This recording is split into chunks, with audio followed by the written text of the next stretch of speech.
ಮಗನೇ? ಅಬ್ಬ ನಾನು 10ನೇ ಕ್ಲಾಸು ಫೇಲ್ ಆಗ್ಬಿಟ್ಟಿನಪ್ಪ. ನಮ್ ಫ್ರೆಂಡ್ಸ್ ಎಲ್ಲ ನನ್ನ ಆಡ್ಕೊಂತಾರೆ, ನನ್ನ ಬಗ್ಗೆ ಕೆಟ್ಟದಾಗ ಬೈತಾರೆ. ನಾನು ಸತ್ತೋಗ್ಬೇಕು, ತುಂಬಾ ಬೇಜಾರಾಗುತ್ತೆ. 10ನೇ ಕ್ಲಾಸ್ ಫೇಲ್ ಆಗಿರಂತ ಸಾಯ್ತೀಯಾ?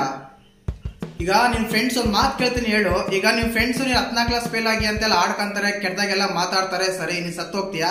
ಸತ್ತೋದ್ಮೇಲೆ ಅವರು ನೀನು ನಿನ್ ಬಗ್ಗೆ ಒಳ್ಳೇದಾಗ ಮಾತಾಡ್ತಾರ? ನಿನ್ ಬಗ್ಗೆ ಆಡ್ಕೊಳಲ್ವಾ? ನಿನ್ ಬಗ್ಗೆ ಕೆಟ್ಟದಾಗ ಮಾತಾಡಲ್ವಾ? ನೀನ್ ಸತ್ ಮೇಲೆ ಇದಕ್ಕಿಂತ ಅತಿ ಹೆಚ್ಚಾಗಿ ಮಾತಾಡ್ತಾರ. ಅವಾಗ ಅವನು ಕೇವಲ 10ನೇ ಕ್ಲಾಸ್ ಫೇಲ್ ಆದಕ್ಕೆ ಸಾಯ್ಬೇಕಾ? 10ನೇ ಕ್ಲಾಸ್ ಫೇಲ್ ಆದಕ್ಕೆ ಹಿಂಗೆಲ್ಲ ಮಾಡ್ಕೋಬೇಕಾ? ಸೂಸೈಡ್ ಮಾಡ್ಕೋಬೇಕಾ ಅಂತ ಇದಕ್ಕಿಂತ ಹೆಚ್ಚಾಗಿ ಆಡ್ಕಂತಾರೆ, ಇದಕ್ಕಿಂತ ಹೆಚ್ಚಾಗಿ ಕೆಟ್ಟದಾಗ ಮಾತಾಡ್ತಾರೆ. ಸಾಯ್ಬೇಡ. ಸಪ್ಲಿಮೆಂಟ್ರಿ ಇದೆ, ಸಪ್ಲಿಮೆಂಟ್ರಿ ಬರೀ, ಏನಾಗುತ್ತೆ? ಆಯ್ತು, ಹಂಗೆ ಮಾಡ್ತೀನಿ ಇನ್ಮೇಲೆ. ಸರ್, ನಿಮ್ಗೊಂದು ಪ್ರಶ್ನೆ ಕೇಳ್ಬೋದಾ? ಕೇಳಿ. 10ನೇ ಕ್ಲಾಸ್ ಪಾಸ್ ಆಗಿದ್ದೀರಾ ಸರ್ ನೀವು?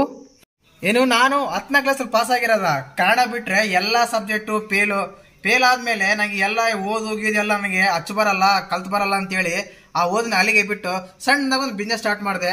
ಅದಾದ್ಮೇಲೆ ಅದು ಬೇಡ ಅಂದ್ರೆ ದೊಡ್ಡದಾಗಿ ಬೆಳ್ಕೊಂಡೋಯ್ತು. ಇವಾಗ ಮಂತ್ಲಿಗೆ 2-3 ಲಕ್ಷ ಇನ್ಕಮ್ ಬರುತ್ತೆ ಬಾಡಿಗೆಯಲ್ಲಿ. ನೋಡಿ, ಯಾವುದೇ ಆಗ್ಲಿ ಜೀವನದಲ್ಲಿ 10ನೇ ಕ್ಲಾಸ್ ಫೇಲ್ ಆಗಿನಿ ಇಲ್ಲ PUC ಫೇಲ್ ಆಗಿನಿ ಅಂತ ಸೂಸೈಡ್ ಮಾಡ್ಕೊಂಡು ಸಾಯೋದು ಅಂತ ನಿರ್ಧಾರವನ್ನು ಮಾಡಬೇಡಿ. ಏನಕ್ಕಂದ್ರೆ ಯಾವ್ದೇ ಆಗ್ಲಿ ಬದುಕಿದ್ದು ಸಾಧನೆ ಮಾಡ್ಬೇಕು. ಸತ್ತು ಸಾಧನೆ ಮಾಡೋದು ಏನು ಇಲ್ಲ. ಜೀವನದಲ್ಲಿ ಯಾವ ಟೈಮಲ್ಲಿ ಏನಾದ್ರೂ ಬದಲಾಗ್ಬೋದು, ಯಾವ ಟೈಮಲ್ಲಿ ಏನೋ ಲಕ್ ಆದ್ರೂ ಬರ್ಬೋದು. ಕೇವಲ SLC ಫೇಲ್ ಆಗಿನಿ ಇಲ್ಲ PUC ಫೇಲ್ ಆಗಿನಿ ಅಂತ ಸಾಯೋದು ತುಂಬಾ ತಪ್ಪು. ಅಂತ ತಪ್ಪು ನಿರ್ಧಾರ ಮಾಡಬೇಡಿ.